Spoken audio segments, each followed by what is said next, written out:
और ये तमाम वैसी चीज़ें हैं जो कि आप अपनी डेली लाइफ में इंग्लिश में यूज़ करते हैं। और अगर आप इसकी एक्सरसाइजेस में देखेंगे तो एक्सरसाइजेस भी उस तरह नहीं है जिस तरह अब आपके पास जो पुरानी आपकी बुक्स थी मैट्रिक की, 6th 7th की, उसमें क्या होता था, पहले आप पूरी स्टोरी या कोई ऐसे पढ़ते थे तो उसके लास्ट में आपको एक्सरसाइज या फिर उसकी कोई भी क्वेश्चंस आंसर वगैरह मिल जाते थे। लेकिन इस सेटअप में इस तरह का नहीं है। चलिए नेक्स्ट पेज पे जाते हैं। इसमें आपको एक्टिविटी से कह रहे हैं कि इसमें जो आपको एक्टिविटीज़ दी गई हैं वो बिल्कुल वैसे दी गई हैं कि साथ साथ आपको एक्टिविटीज़ दी गई हैं। ये नहीं है कि आप पूरा पहले पढ़ेंगे और आखिर में होंगे, बल्कि इस बुक में जैसे जैसे आप जो चीज़ पढ़ते जाएंगे उसकी प्रैक्टिस आपको साथ साथ ही दी जाएगी। और इसके अलावा ये कह रहे हैं कि अगर पढ़ना एक लैंग्वेज सीखना वैसे ही है जैसे एक कार सीखना है।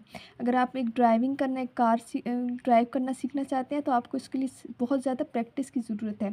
अगर आप प्रैक्टिस नहीं करेंगे तो आप कभी भी कॉन्फिडेंट नहीं होंगे उस चीज़ को, उस काम को करने के लिए। सेम लैंग्वेज सीखने में भी है कि जब तक आप उसको अच्छे से प्रैक्टिस नहीं करेंगे तो आप कभी भी उसको एक्सप्रेस नहीं कर सकते। तो कह रहे हैं कि ज़रूर याद रखें कि एक लैंग्वेज सीखने में उसकी प्रैक्टिस करना बहुत ज़्यादा ज़रूरी है। ठीक है, इसके बाद ये कह रहे हैं टू रिपीट यानी दोहराना। What we have said so far we hope by the end of the course, कि कह रहे हैं कि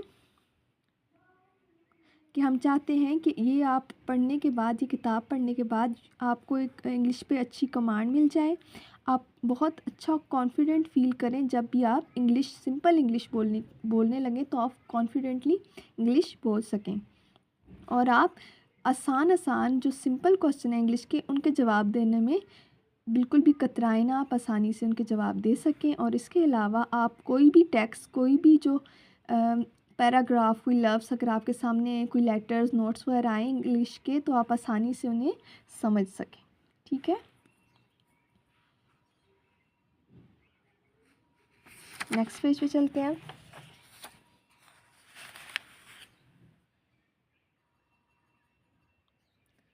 अच्छा, अब ये आपको कह रहे हैं कि ये जो डिस्टेंस एजुकेशन सिस्टम है इसमें आप पे बहुत ज़्यादा रिस्पॉन्सिबिलिटी आ जाती है सीखने की। क्यों आ जाती है? क्योंकि जब आप दूसरे जगह पे टीचर के सामने पढ़े होते हैं तो ज़ाहिर है वो टीचर आपको सिखाता है, आप उससे क्वेश्चन कर सकते हैं, सब कुछ कर सकते हैं, वो आपसे टेस्ट लेता है। लेकिन जब आप डिस्टेंस एजुकेशन में होते हैं तो वो क्या होता है, सारी रिस्पॉन्सिबिलिटी भी आप पे ही होती है, आपने खुद सीखना है, अपनी स्टडीज़ को खुद टाइम देना है।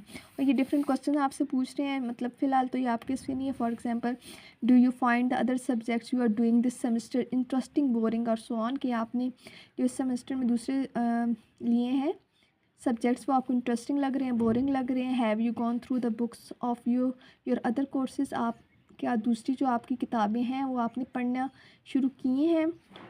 When you do not understand a point do you consult your tutor, कि जब आपको कोई बात समझ में नहीं आती है तो क्या आप अपने ट्यूटर से रब्ता करते हैं, उससे पूछते हैं। तो इस तरह के इन्होंने ये कॉमन से क्वेश्चंस आपसे पूछ लिए ताकि ये आपका इंटरेस्ट इसमें डेवलप कर सकें।